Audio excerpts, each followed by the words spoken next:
eQuo was founded on core principles of unity in diversity, equality, inclusion, and mutual respect, which we believe are important cultural values. So with this in mind, I'd like to thank Rye Barberstock, Wolf Clan, member of the Mohawks of the Bay of Quinte, and an advisor helping with eQuo for being my guide in the following land acknowledgement. eQuo recognizes that our work and the work of its community partners is conducted on the inherent and treaty lands of diverse Indigenous cultures and nations, including 46 Indigenous treaty agreements in Ontario. We're thankful to be able to work, live, and play on the lands and waters of the Dish with One Spoon Treaty Territory, which consists of much of southern Ontario, including Toronto.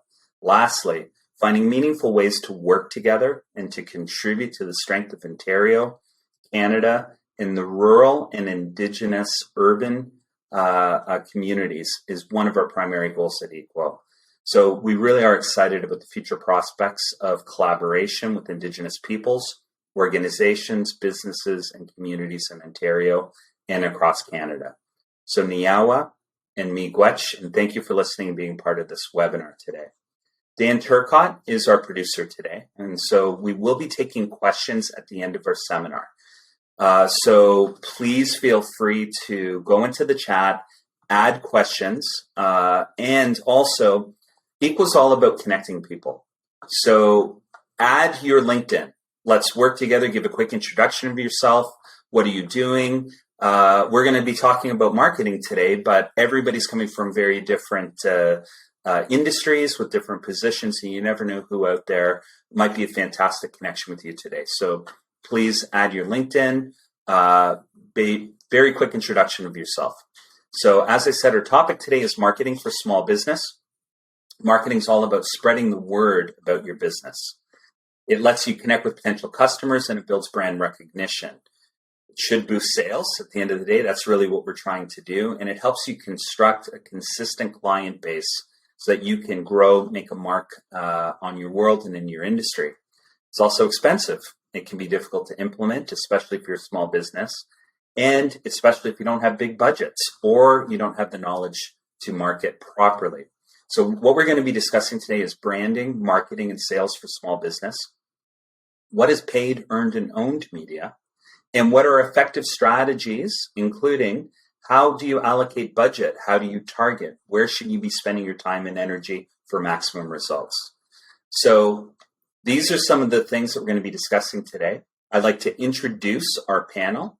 Jackie Court is a content creator, founder of Once Upon a Brand, focused on branded content and entertainment. She's co-founder of She 2.0, a community and platform of resources for women going through peri and menopause. Bobby Sani, and what we're hoping Howard Lichtman will be able to join us shortly. They're co-founders of Ethnicity Matters, a game-changing multicultural agency that's redefining the way clients engage with today's ethnic consumers. Howard, when he joins us, is a very experienced individual, and he happens to also have client-side experience where he's Executive Vice President of Marketing and Communications with Cineplex.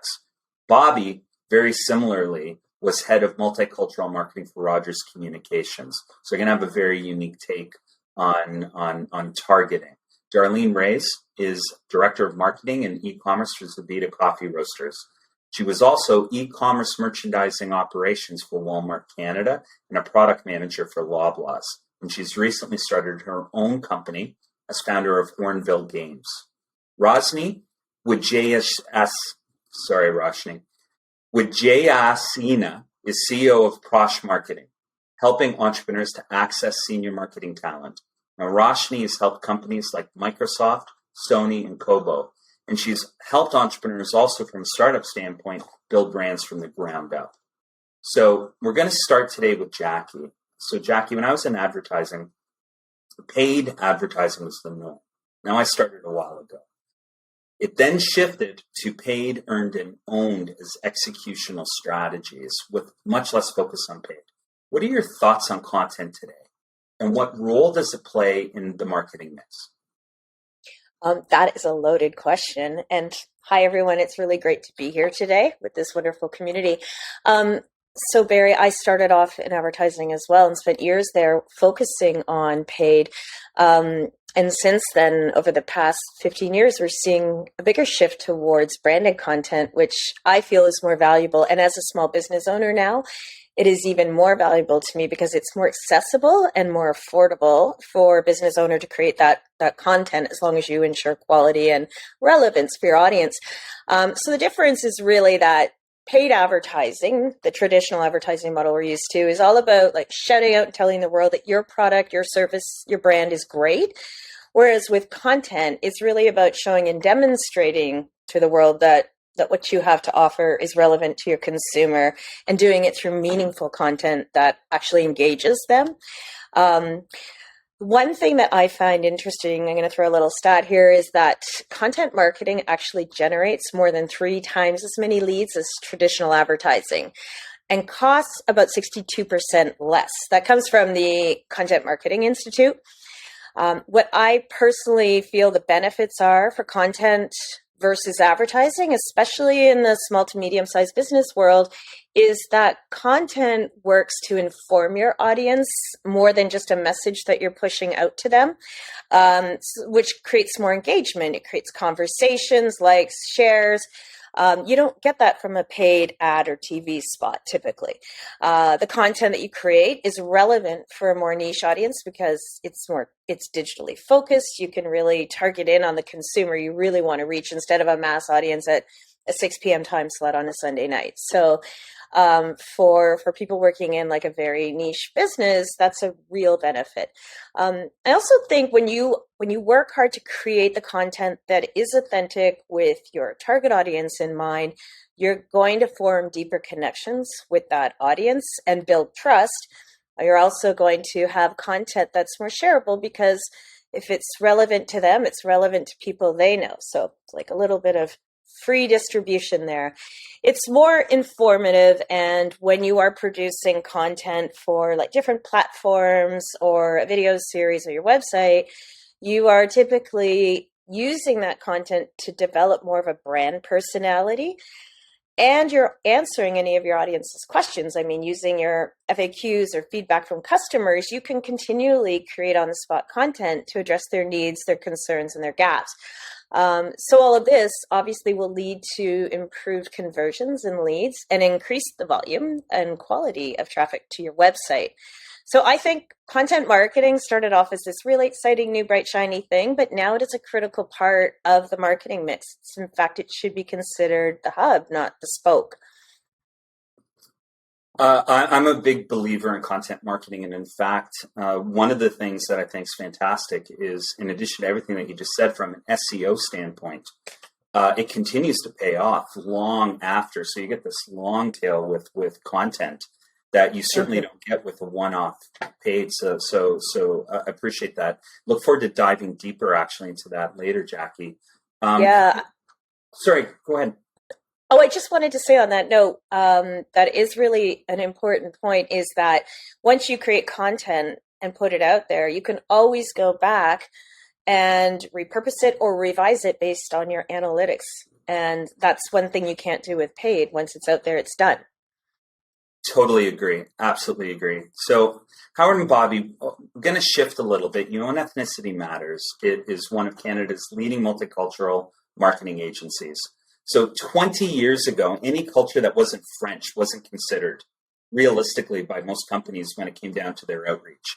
Why should companies think differently today about immigrants and second generation consumers? And what are the benefits for including them in your marketing plans? Thanks, Barry. Maybe I'll tee things off and then hand off to Howard. And firstly, thanks for having us today, and good morning and good afternoon to everybody listening online. I think for me, you mentioned 20 years. This is actually my 20th year in the field of multicultural marketing. And I think what I used to say 20 years ago is the same thing I say today, and that is the fact that the face of Canada is changing. And this is something that not only small businesses need to understand, all businesses need to understand this, that the face of Canada is changing. And if you look at us as a country, we're very unique. There's really no place on the planet like this country. We're obviously, our growth is fueled by immigration. We obviously have our Indigenous history. We are Francophone. We have our own Black history. I could go on and on about how unique this country is from a population standpoint. But if we look at the changing face of Canada, one thing that we all have to understand as well is that there's actually a business case for this changing face in the country. And really where that stems from is, number one, we're an aging population. I'm sure we all know that as a country. But number two, we don't have enough babies as Canadians as well. And because of those two factors, an aging population and not enough babies, because of that reason, we would actually have a population decline by the year 2031 if it wasn't for immigration. So while we celebrate Canada's multiculturalism and our diversity, we also have to understand that there's actually a business case for this as well. Immigration, the way we look at it at Ethnicity Matters, is that immigration is essentially a growth strategy for Canada. It's a growth strategy for the provinces. It's a growth strategy for the municipalities. So it must be a growth strategy for all organizations as well. Now, how does that nugget of information become a strategy? I'll throw to my colleague Howard to answer that. We actually had this conversation, Bobby and I, yesterday with the CEO of a global corporation, but it applies large and small. So you're in a company, you've got a limited amount of resources, regardless of your size. So the question is always, why should I invest in multicultural marketing? I don't have enough money for my mainstream marketing. And the answer is really simple, and Bobby alluded to it by talking about the changing face of Canada. The second part of that sentence is the why and the ROI. Is it a smart investment? And the numbers really speak for themselves. And just to rhyme off a couple, 1 in 5 Canadians are foreign born. Now, what does that mean? You may have heard the number before. Well, it's equivalent to the size of the population of Quebec. So if you understand that Quebec is a different entity that needs to be marketed to, you should understand that multicultural marketing is an opportunity. And Bobby also alluded to the fact that it's a growth strategy for the country, and that plays into immigration policies. And the fact that we don't have enough babies and the fact that we're living longer means immigration is here to stay for a long time. And those numbers are also staggering. Quebec is pretty stable in terms of population if we're doing that comparison.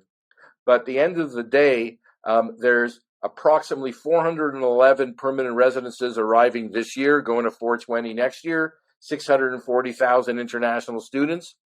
That's 1 million new customers. We had a CEO from Quebec who said, everybody knows us. We've been around for 75 years. Multicultural is the opportunity. The CEO yesterday talked about what are the best practices. Well, look at the banks, look at the telcos. They understand the power of newcomers. Where else are you going to find 1 million customers that have never heard of you before? And in fact, since we're picking or mentioning Quebec today, they actually get it quicker than people from Ontario because they're living it. You mentioned that, Barry. They go, hey, you know what? We're different culture. I get that. Different language, different habits, different humor, different influencers. They go, oh, multicultural consumers are just like us in Canada. I could go on and on and on the business case, but I think it's probably better just to pass it on, and we can talk more later. So I fully agree with you on where a lot of these opportunities are, and I'll build on it. I had a personal example because I did a lot of work in the automotive industry. And what's one of the things that you need when you come to Canada? You need a car.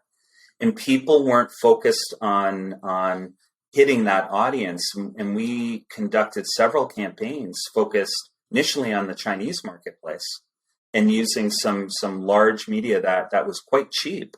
And it immediately had a boost that far exceeded, in terms of the return, what the investment went in. So I think this is going to be a good thing for us to pick up on.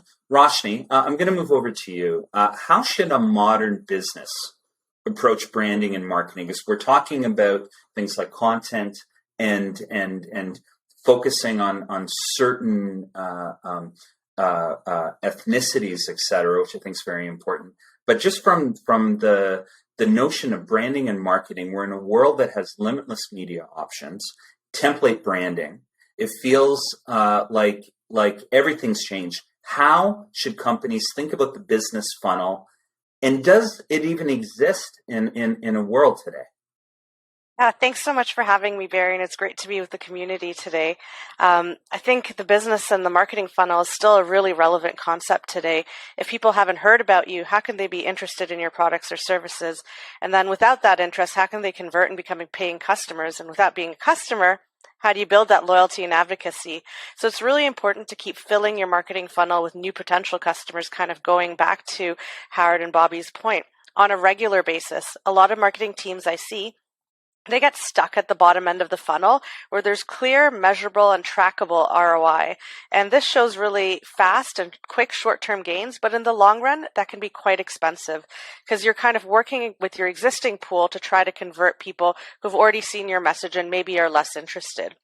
That's why it's really important that marketing is spread out throughout the funnel and making sure that marketing activities kind of look at different cohorts of customers and how do we move these cohorts through the different parts of the funnel in the most efficient and effective way possible. And to kind of realize that ultimately, even if you can't see immediate gains or track the efficacy of some of your brand or awareness marketing activity, it still makes a difference and pays off in the long run. No, I think that's absolutely true. And in fact, one of the things I know I try to apply is, what are some immediate short-term executions, but you're always looking at how do you plan for that longer tail and the relationships that you work on further ahead, not expecting it to be a transactional outcome, tend to end up becoming the best relationships with the longest lifetime value. Darlene, you've worked for some major companies. I'm gonna jump over to you real quick. They've included Loblaws, Walmart, but most companies, they don't have the budget or the team to even think on that scale. What should small businesses consider when developing their own marketing campaigns or media executions? And is there anything that we can learn from these big brands? Absolutely. Thank you for having me here. I mean, the big thing that rings true, regardless of the size of business, is to not lose sight of the end customer. Who is, you don't need a big budget. You need to understand who your customer is, where they shop, how they shop, what's driving them to convert. Identifying your audiences and understanding their customer journey, both online as well as offline. When developing your marketing campaigns or your media execution, it's important to be really clear about what's your objective. What are you trying to accomplish by putting together a campaign or media plan? What does success look like by running through the program? Who are you talking to, and what's your unique selling proposition? And at the end of the day, what do you want the end user to do? What's the call to action? And so taking that lens throughout the journey. And I mean, Jackie made a good point about, content marketing. And in my mind, it's around content marketing is so important. And it's around the idea of don't be afraid to test copy, test audiences, test creative, and then take the time to learn and to pivot. One thing that I hate to say is positive about COVID-19 is it's accelerated the rate of adoption for online adoption. So more people are researching online, more people are shopping online, and more people are engaging with brands online. This gives small businesses a really strong opportunity to have access to data that, normally the big businesses would spend hundreds of thousands of dollars to have access to. Small businesses can now understand these insights, and they can help validate, learn, adapt, and grow your different strategies. Also, another consideration is, when you're planning a marketing campaign, look at ways to amplify, not just online, but offline as well, with the intention of having a full 360 approach. That's fantastic. Thanks, Darlene. And I agree with you. I've got a side coffee business, Neighbor Coffee. And one of the things, whether you're on platforms like Shopify or there's so many of them, the amount of data that you can get access to right now is actually pretty amazing. I do want to ask for the audience, please, we're going to take some questions. Throw some questions into the chat. Dan's going to moderate that, a little bit later, but we'd love to hear what are some specific things that you'd like to learn. I'm going to now jump into a few more questions. I'm going to throw the first one over to Roshni. How should a business develop their marketing plan? I mean, what are the things that they need to consider? including, how should they be evaluating what are the best channels, or, and how do they actually start to actually generate real leads and sales? Great question. So I always start with making sure our marketing plans align with your corporate plan and corporate strategy and objectives. So a marketing plan needs to ultimately support where does the company want to go from a mission perspective, from a sales perspective, and from a people perspective. And so we want to craft marketing strategies that ultimately drive these corporate goals. And so we start to look at your competitive advantages. What is your customer value proposition? And how do you ultimately communicate that to your customers? And once you have that messaging down, now it comes down to figuring out the right channel mix in which you can best reach your customers. And for this, I find that market research comes in handy. There's some really great tools for entrepreneurs like userinterviews.com or Pollfish that can allow you to access people in your target audience at really affordable rates and get that customer research. And once you have that understanding, you can map out your customer journey and see where all of their pain points are within there and where you can offer value. And from those kind of opportunities, you can find really insightful ways to reach your customer at the right timing within their process to make an impact on their decision. And ultimately, there's no one size fits all. However, the best channels in my experience for marketing ROI are PR, Google, where the search intent is high and people are already looking for your products, and email marketing can be a great way of communicating your value proposition and your content to people who are already interested in your offering. Yeah, I agree with all of that. In fact, it's funny, a lot of people, because, I'll always introduce myself as a former ad guy, and the whole notion of the traditional paid advertising is something that I think's been dead for a very long time. When you take a look at, to your point, Google, also a lot of the social media, depending on what you're doing, can be absolutely fantastic. A lot of this starts to boil down into, who your target market is, in terms of how you want to reach them, really needs to start with who you're trying to reach. So, Howard, how do you determine what target markets that you should even be going after? Oh, Howard, you're on mute. Well, there you go. Everything wise was just said, and then it all got muted. It's a great question. From a targeting perspective, you actually have to go back to the beginning. And I'm not going to speak about multicultural. I'm going to speak on a generic, basis to the audience. And people often don't start at the beginning, which is really trying to understand what are the products and services that they have, and who might be interested in them. And, I've done in the past. I've worked with companies where they had products and services. If they sort of switched them, partnered with somebody, skinned them differently, added something else on, they could reach whole new audiences. So it really begins with what really are you selling? It's sort of like, why choose you in 7 words or less, to quote the book. What is your niche? What is your offering? What makes you different? And who may be interested in it? And then once you understand that, you can sort of look at the different audiences that you can speak to. And then there's a thing we use at Ethnicity Matters called the $100 bill challenge. And that's basically saying, well, it doesn't matter if you've got $1 million budget, $10 million, or only a $50,000 or $20,000 budget. It all boils down to there's never enough money for all of the opportunities, both from a marketing option perspective as well as a targeting perspective. And that's just a methodology for prioritizing. And prioritizing isn't always as easy as, that's the largest audience. There's lots of other factors that go into it. So what is the largest audience is obviously one of the questions for that product. Next question might be, but how many competitors do you have in that marketplace? Because there may be a big opportunity, but what slice can you possibly get? What are the marketing sources to reach them? Are they available to you? Can you afford them? Is it a one-off or recurring revenue? Do you have to spend all this time and energy and effort in order to reach them, get the 1 gig, and then start over again?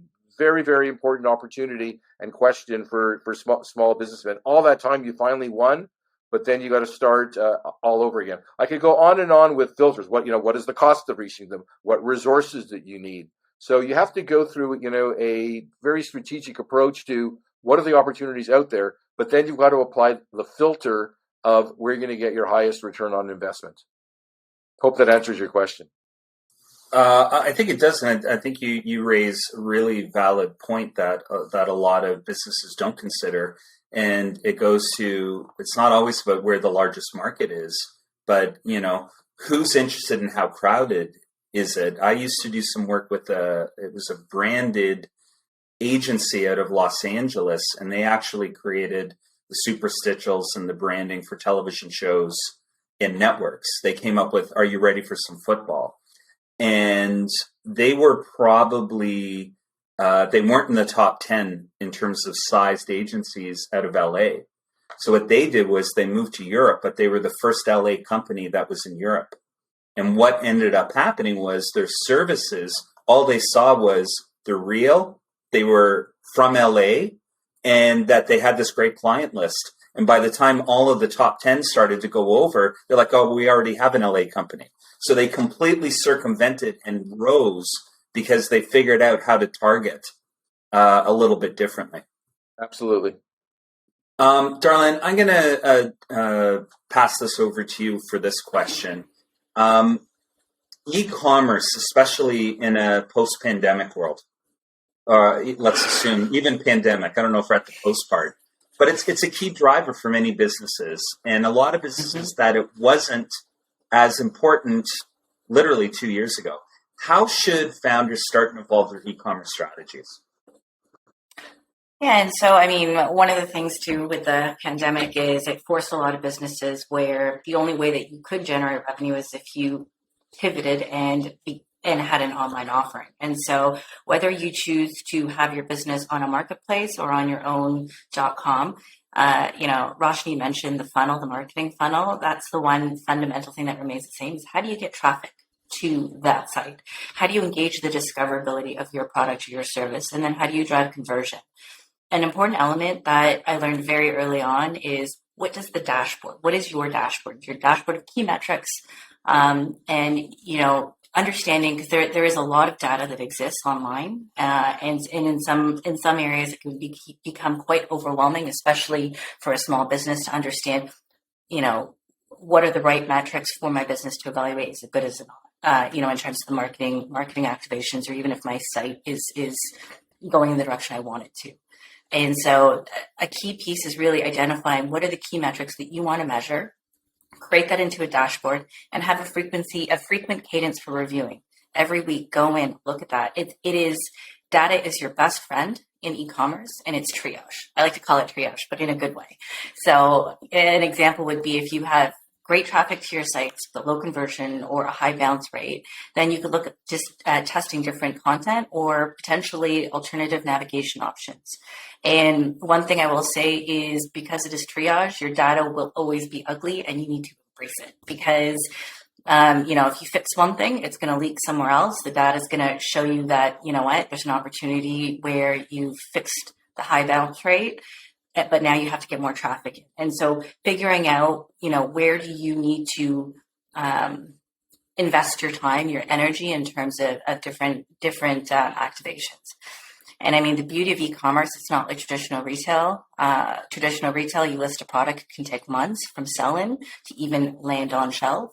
E-commerce, you can be agile. You decide you want to have something listed within 48 hours, it can be listed. And you have the ability with the data to track and tweak and pivot.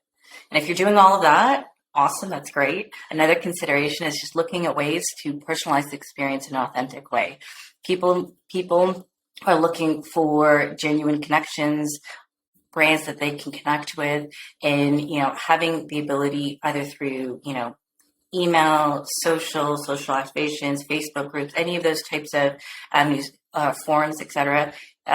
Connecting with your customer through these various activations allows for an aspect of personalization and really connecting with your consumer. Yeah, I think that's great, Jarlene. And I really agree also when it comes down to that notion of personalization and creating that human factor. One of the things, using just real photography in your site as well as your social media posts. increases engagement like you wouldn't believe, and people create this connection, and you can literally see that conversion point.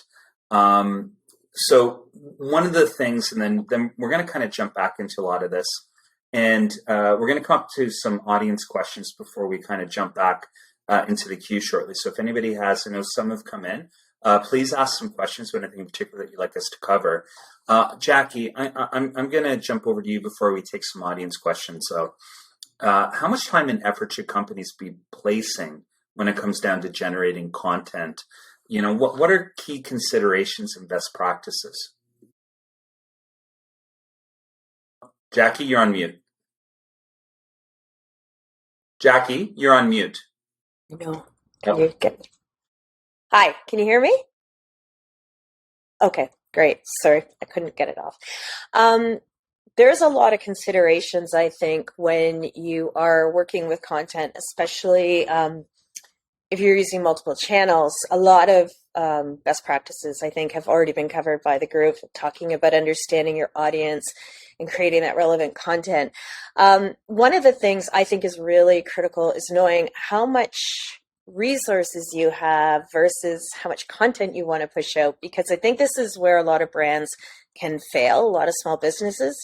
Content for small business, unless you're in the business of small content, is sort of everybody's nightmare, because it's just an added layer of things that you constantly have to do. One of the key things that I have found, just like with some of the small businesses I've been working with, is, you know, if you want to put out a podcast, or you want to, you know, manage your social daily, weekly, you've got to figure out a schedule, a content schedule, and that will really help you manage your resources. So for example, if you want to create a podcast series, you know, looking at best times to post your podcast, etc., that's all very helpful. But before that, a lot of people don't understand how much work goes into something, a piece of content like a podcast. So for She 2.0, we do a weekly podcast, which is completely overzealous. And between recording and getting the guest on and prepping everything, having your channel set up, having your thumbnails, it's probably 10 hours a week for me to post one podcast. So that's just one simple, sounds like a simple piece of content, but once it goes out, the big mistake that a lot of people make is they sort of set it and forget it. You have to chase your content. So you have to add that kind of like content management time into your schedule. If you're doing something like a web page revision, it doesn't seem like a big deal, but you know, when you're looking for images and design and proper proofreading, that can be 6 hours on its own. A post, a simple Facebook post, can be about 4 to 6 hours. It depends on how much time you're willing to put into it. And I think that you have to figure out how much time you have, and then decide how much content you can actually share.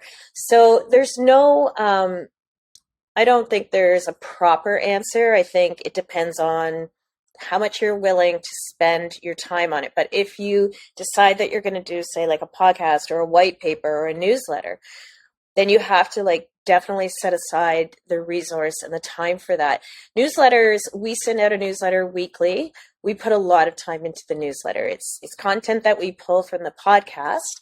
Our newsletter probably takes 5 hours a week to write, but we do put a lot of pressure on ourselves for the newsletter, and we have a 44% open rate, so we're quite happy with that. And then in terms of effort, like, I think audiences really expect high quality content now from brands. And I think, Darlene, I can't remember if you said it, like, we are all online. We're adapting to this digital environment. So it's great that we have our audience adopting this, but now we have to give them high quality content. We've done a lot of work, unfortunately, where we've had to stitch together Zoom content to create a video and try and gussy it up with GFX and music, but this is not happening. Once you get that content prepared, then you have to really focus on optimizing it. You can't just push content out. You have to optimize it so people can find it. And I know there's been some discussion around that, but you know, data is critical. And you really have to lean on your data to see what you need to create and to see what you've done in the past, so you can either like course correct, or it can be a guidance, like I said, for future content. We talked about a marketing strategy, and often what I've seen is that the content strategy comes later, is an afterthought. I think in regards to effort, you really have to consider that the content should be thought out while you're developing your marketing strategy. It shouldn't just be tacked on.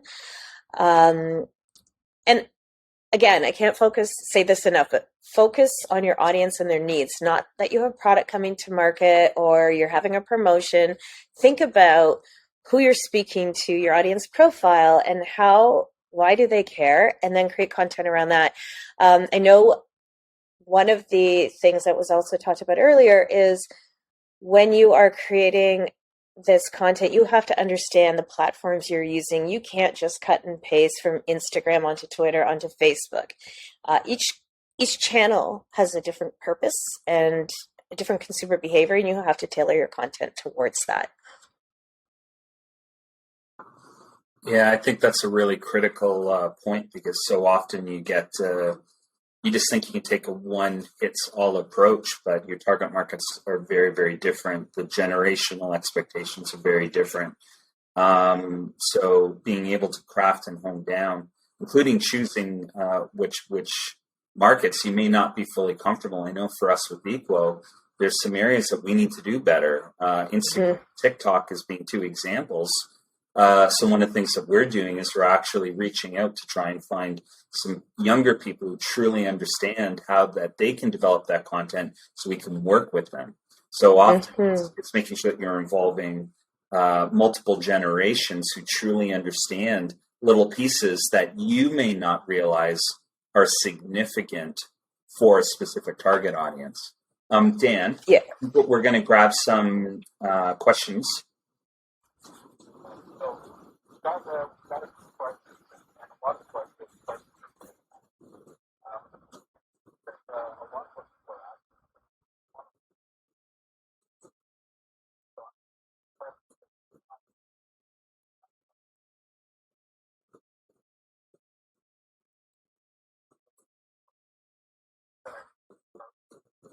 What is the recommended budget for marketing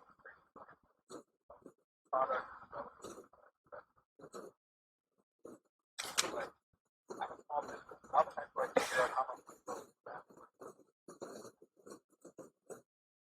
I think it's a great question that Angie's asking.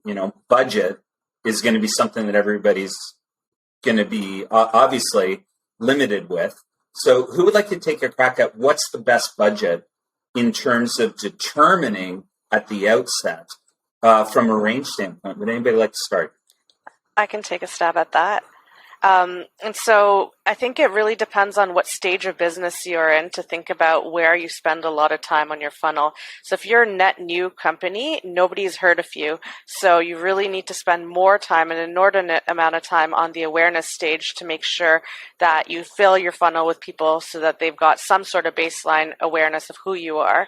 As you become a more established company and product, then you can kind of move down the funnel and spread more of that time and energy. That said, if you're starting out, you probably need some immediate sales and cash flow to keep your business going.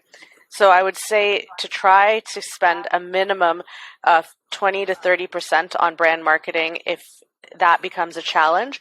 And that way you have that brand marketing spend coming along while you're building your sales and taking that cash and reinvesting it in the top end of the funnel.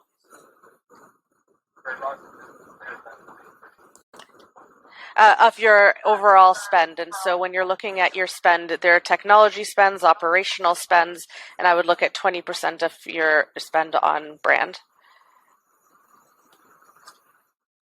Jackie, you look like you were going to step into this. Did you have anything you wanted to add there? Well, actually, it's pretty much what Rajni said. I had been given sort of a guideline a while ago that it was about somewhere between 15 and 20% of your overall spend. So.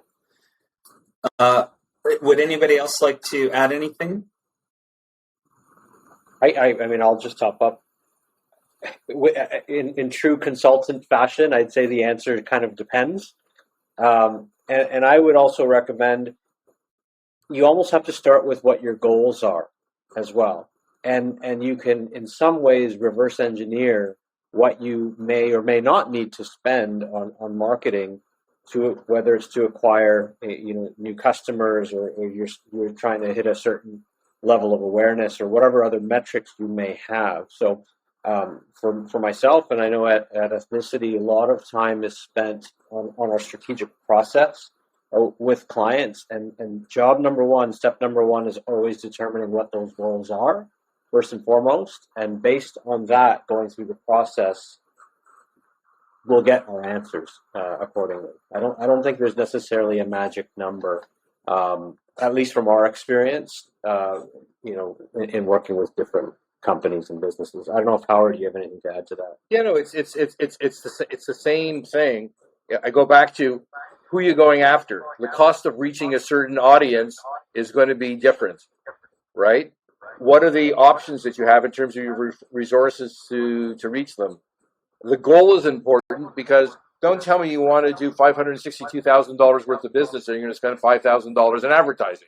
So sort of managing, your goals. And marketing is part of your fundamentals. Like, what people don't realize when you're starting a business, it's like, okay, I'm gonna manufacture shoes in my factory. You got to build the factory, right? There's some capital costs to launching a business, and if you don't put your marketing in as part of your capital cost, and you don't have the money, you haven't raised the money, you're basically throwing away all of your time and your effort, really. Well, and I'm going to add to that, Howard, because I think it's very true. There's a difference between Canadian and American businesses often, where when you look at successful growth businesses out of the U.S., they tend to be 40 to 45%. But that includes sales and marketing expenditures collectively together. Canadians tend to spend that amount on R&D, technology, all of those things, and a much less, like 20% tends to be where we make the allocations in marketing. But we're competing at a global level. So now the reality of, if you're bootstrapping, is you've got to find what's that balance. But at the end of the day, your being limited doesn't change the competitive set in terms of them outspending you. So you've either got to find the funding, or you've got to be smart in who you're targeting, or you're going to need to be really, really creative in those funds. If I go old school, imagine you discover this great product, niche, whatever type of store you're going to open, right? So you source this, it's an amazing product. Everybody's going to love it. It's a mind-blowing product, right? And you build all of the fixtures in that store that are completely on brand, and people are going to love it. That's where people spend their money. But guess what? Your storefront, you don't have a sign, and you haven't done any advertising, and no one comes in, and you go, I've got this amazing product, like everybody's going to love it. But if you haven't told people, they're not going to come. It's this fundamental. If you have that image in your mind and go, if I don't spend the fundamental amount of minimum dollars on marketing, the door is not going to open. That's the mindset. But it should be. And this is where data becomes important. It can't be an expense. If you look at it as an expense, it's going to be an expense. If you look at it as an investment, you need to be able to measure the return, and that's why all these things start to intersect. If you're measuring the data based on you establishing the milestones, you're going to start to learn that, okay, I made $3 for that dollar invested. Where can I make $5? Or what happens when I change to a different target market? There are ways that you can start to figure out how to budget as you go, improving and improving and improving continuously along the way. And to back up what Jackie was saying in terms of the importance of content, there's lots of arrows in the quiver. When people think of what's my marketing, what's my advertising, right? Yeah, there's traditional, there's digital, but there's social, there's content, there's influencer marketing, there's activations, there's PR, there's stunts, goes on and on. Lots of arrows in the quiver. Again, who are you going after? Which of those arrows are best to hit that bullseye target? Dan, what's another audience question? That's all great. Thanks.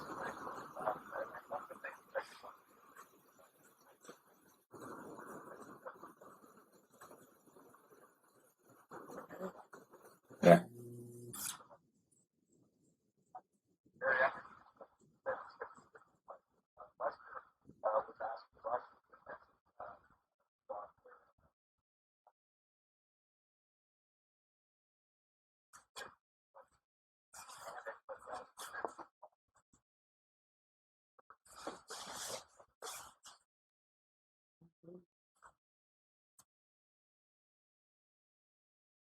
Totally. The two platforms that I had mentioned earlier were Pollfish, which allows you to survey potential target customers, and the other one is User Interviews, where you could get interviews with anyone in your target audience as well. And there are a number of different kind of other places too. eMarketer can be a great wealth of data from a digital marketing perspective to kind of see what are some consumer trends and things like that as well. I'll pass it on to the group.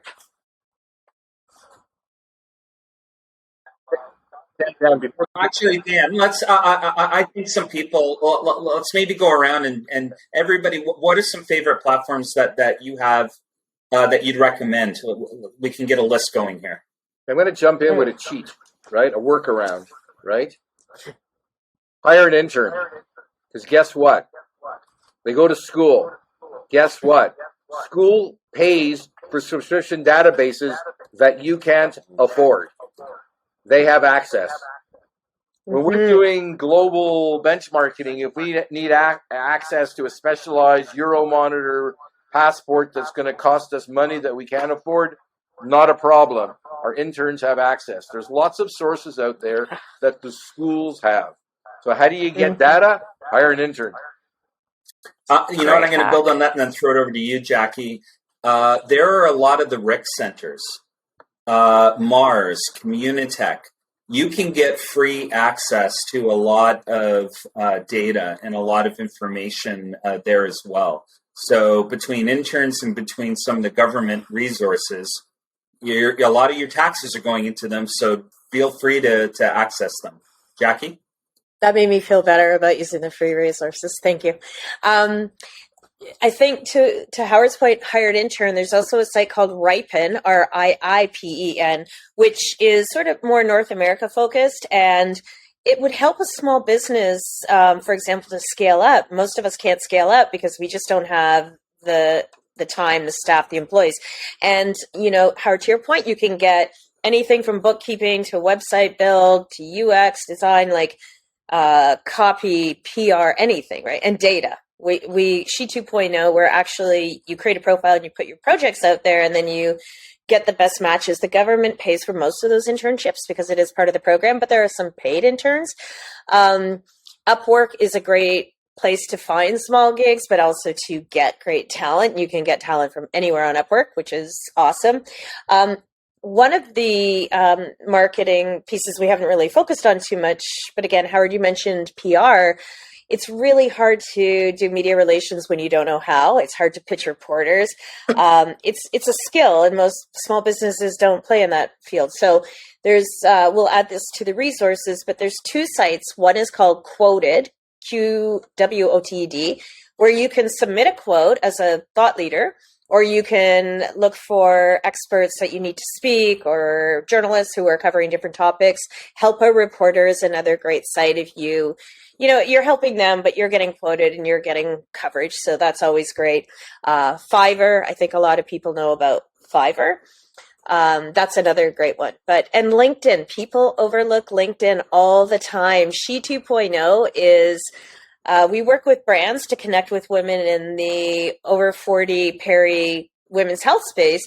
But we post regularly on LinkedIn because there's a lot of women in our audience who are in the corporate world who are struggling with HR issues. So, and we also work with brands directly. So we talk about marketing to women in women's health, and we talk to women about understanding their challenges in the corporate world. So it's a great tool. I think a lot of people tend to just put up a profile and leave it, but we find LinkedIn to be one of our greatest leads.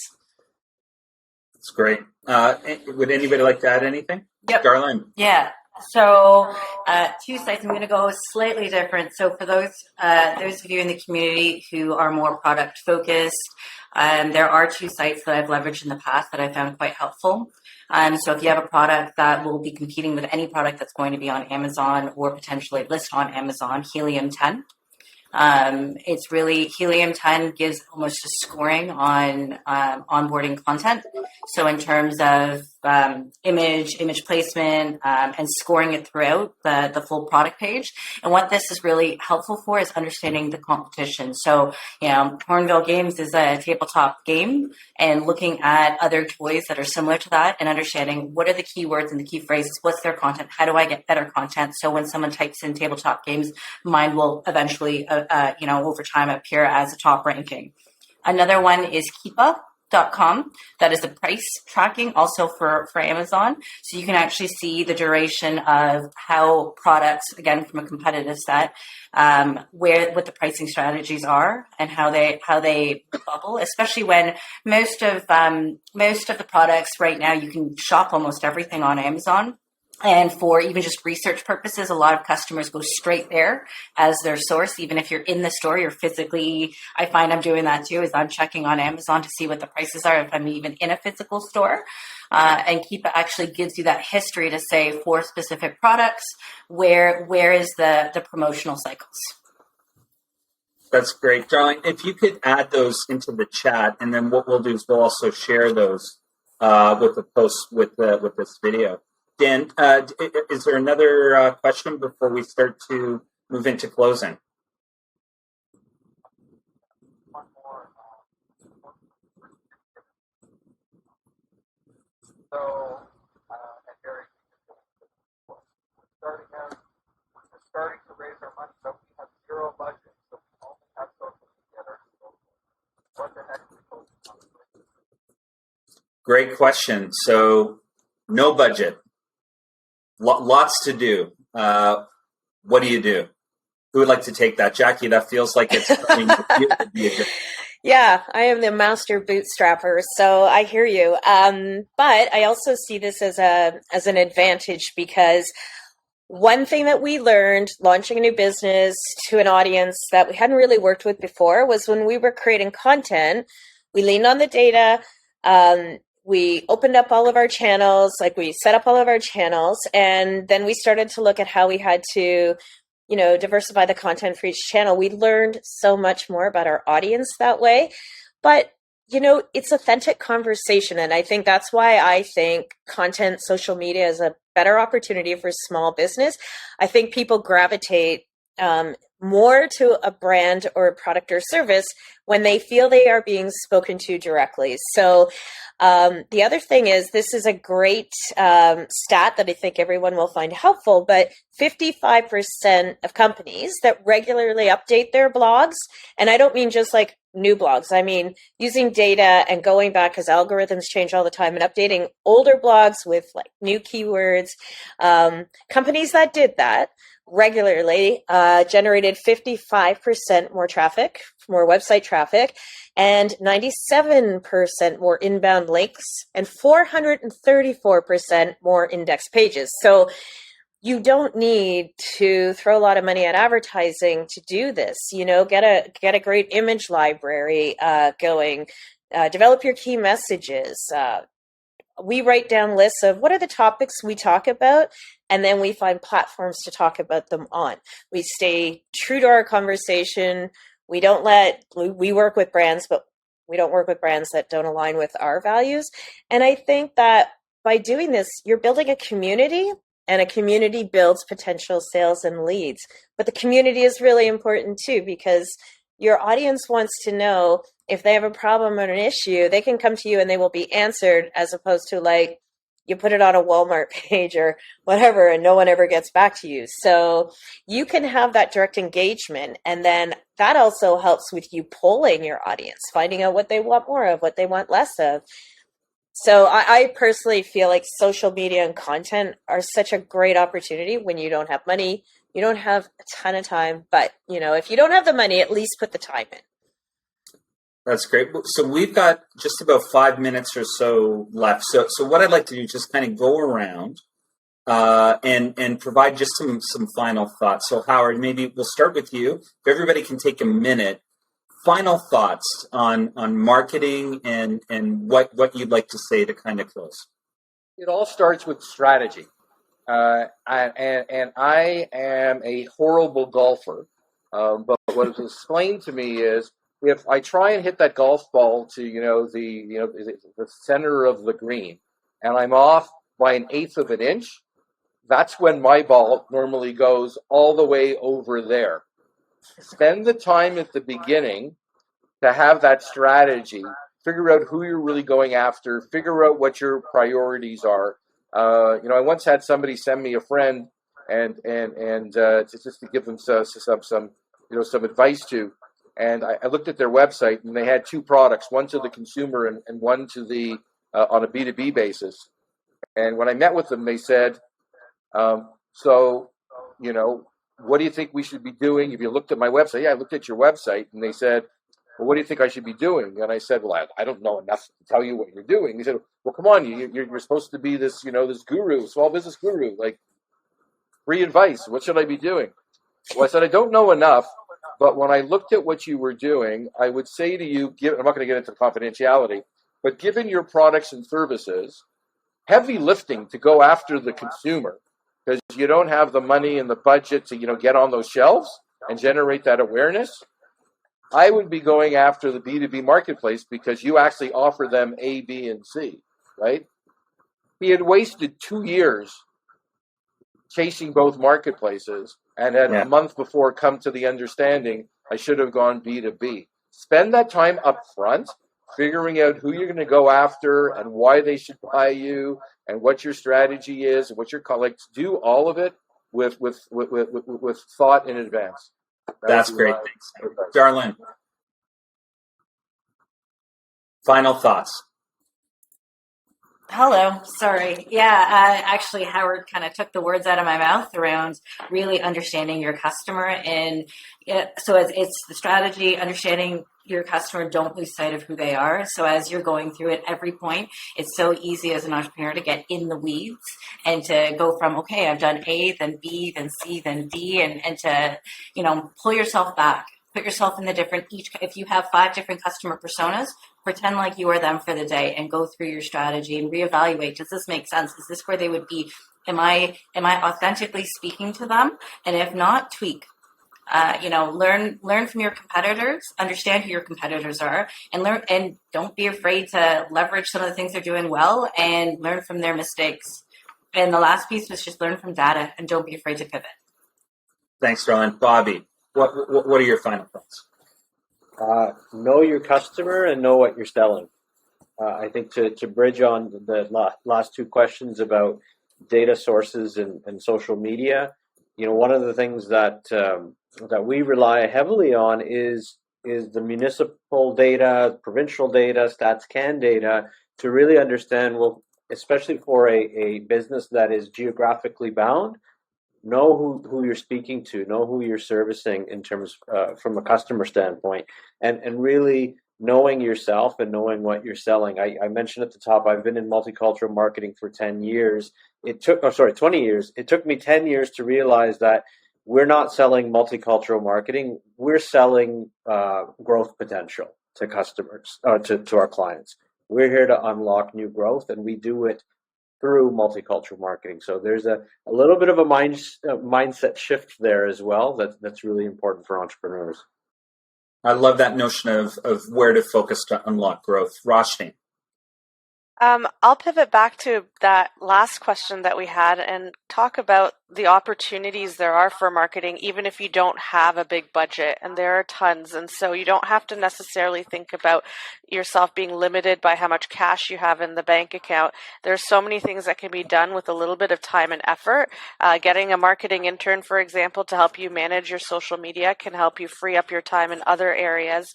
But ultimately, think about ways that you can do things in creatively that don't cost a lot of money, that you can go outreach, like PR, come up with a good story that's relevant right now and link it back to your offering, or think about things that are happening today and how you fit into that story and talk to journalists. Some of them are a little bit harder and it might take a little bit longer because you don't have that area of expertise, but it doesn't bar you from trying these things and tactics. It's great, Roshni. And Jackie, you're going to get the final word before we close out. I like what Bobby said, because when we batted around ideas for how our business could run, it wasn't until we did the objective in our business plan that we truly understood what the goal was. And we always stay true to that goal, and that dictates all of our marketing, advertising, PR, and outreach and content development. One thing I would say, and it's a bit scary, but, stick with the traditional platforms, but look for new ones, because your audience might be checking out TikTok, let's say 3 years ago, when TikTok wasn't for anyone over 20. But there's great platforms. And also, if you're starting your own business, this comes from a PR angle. If you are starting or running your own business, you should also be using your content to position yourself as a thought leader. So putting your blogs on Medium, posting regularly on LinkedIn again, but position yourself as a thought leader. Social Media Examiner is a really great site. For people who are learning about social, they want to understand the changes to SEO, to the different platforms, to channels, how to use content. It's a wealth of resource.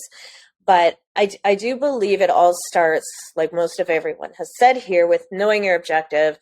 And like Roshni reiterated, tapping into those really great free resources and thinking outside of the box of where your content can live.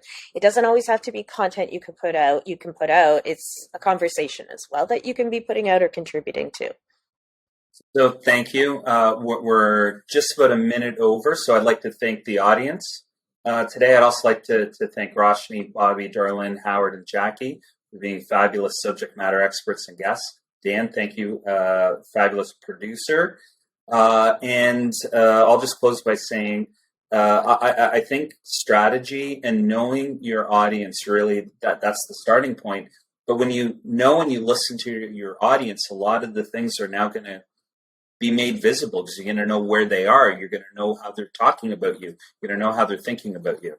So it really comes down to really simple basics. Thank you, everybody. And I'm going to close out now. And I hope you all have a fabulous weekend.